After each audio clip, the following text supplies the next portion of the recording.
Right, welcome to the channel, ladies and gentlemen. The Matrix Resurrections. One, apparently it's not a sequel.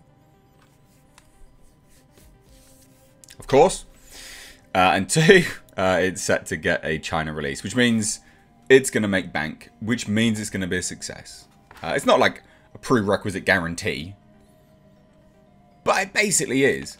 So we're going to dive into this today. This interesting snippet, and then we've got a bigger article to go into, which I think you guys will find quite interesting. But so we've got a new poster, and then this co-writer.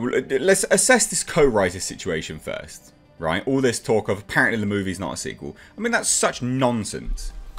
It is such nonsense, absolute nonsense. I hate it when people come out with this kind of just tripe. So here we have it. This is the co-writer David Mitchell. He said this. I saw the film in Berlin in September. It's really good. I cannot tell you what this film is about, but I could explain what it is not. It's certainly not yet one more sequel, but something autonomous that contains, however, the three Matrix that preceded in a really ingenious way. It's a very beautiful and weird creation. It also achieves a couple of things that we do not see in action films, meaning it subverts the rules of blockbusters. Right, okay. Okay, let's break it down. Basically what he's saying is, it's a sequel, but it's not a sequel. It is a sequel. It's its own thing, but it acknowledges the other movies by the sounds of it, which means it's a bloody sequel. Why do Warner Brothers properties have a habit of doing this?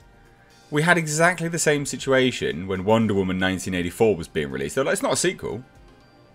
It's a sequel. Steve Trevor's in it, mate. Why are we doing? Why are we doing this? What is wrong with people at Warner Brothers where they think saying something's not a sequel is a selling point? That's not a selling point. It just makes people really confused and frustrated by your nonsense.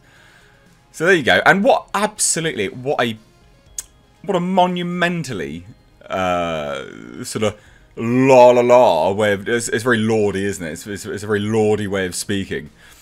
It's certainly not yet one more sequel, but something autonomous that contains, however, the three Matrix that preceded in a really ingenious way. It's a sequel. You're basically telling me it's a sequel by telling me it's not a sequel. It's a sequel, okay? It's interesting that he says it also achieves a couple of things that we do not see in action films, meaning it subverts the rules of blockbusters. So that'll be interesting. I mean, look, The Matrix has absolutely pushed the boundaries quite a lot. The first one absolutely did.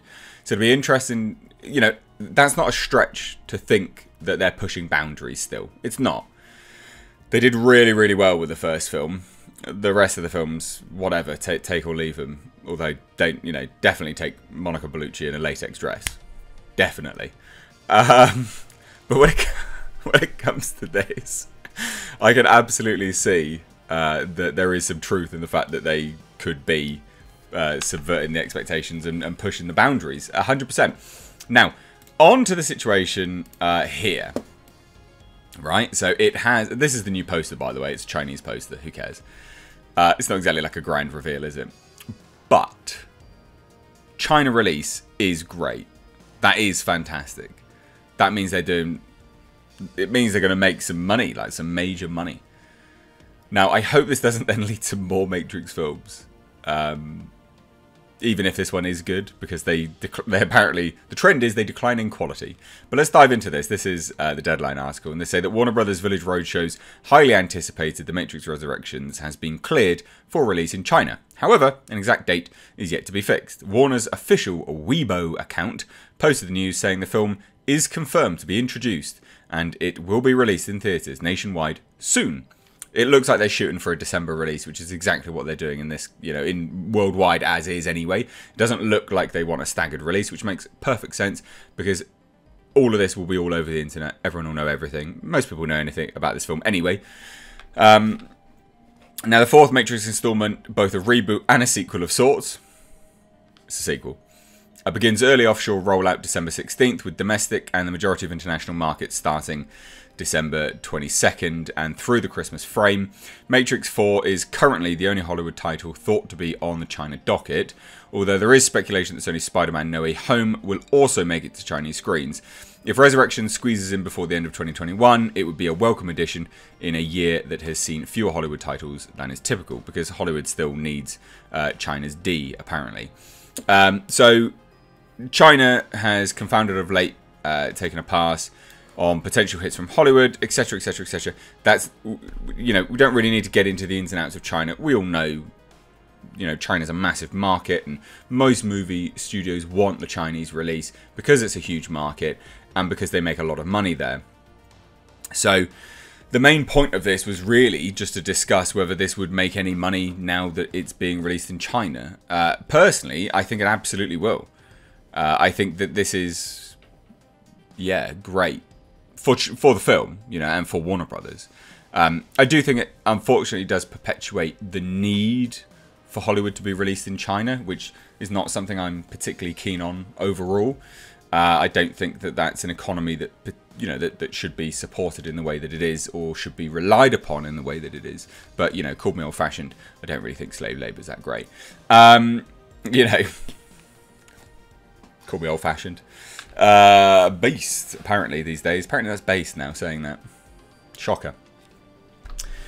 So I think this, you know, regardless of what I think of this film overall, whether I think it's good, whether I think it's bad, you know, it remains to be seen. I have heard what happens in this film, and it could go one of two ways. It could be exceptionally good, like actually really, really, really good, or it could be terrible, and people would just be like eye-rollingly bad at it.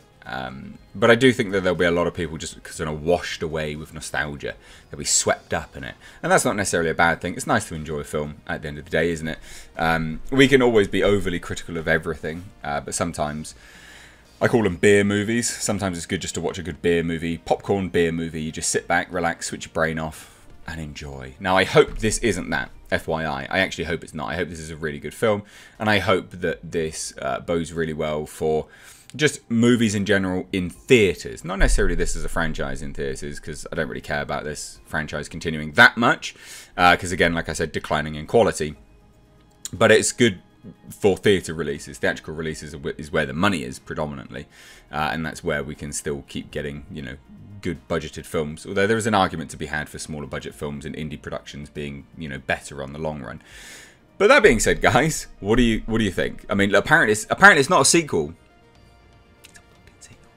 But apparently it's not. It's not a sequel, but it contains the 3 Matrix films before it ingeniously. It's a sequel. What do you guys think of those comments from the co-writer? What do you think of it getting a China release? Do you think that that bodes really well for the film's overall take? You know, its profit potential? Let me know down below. If you're new here, do hit subscribe. Thank you all so much for watching there, guys. Give the video a like, and please do share it. Cheers. Take care.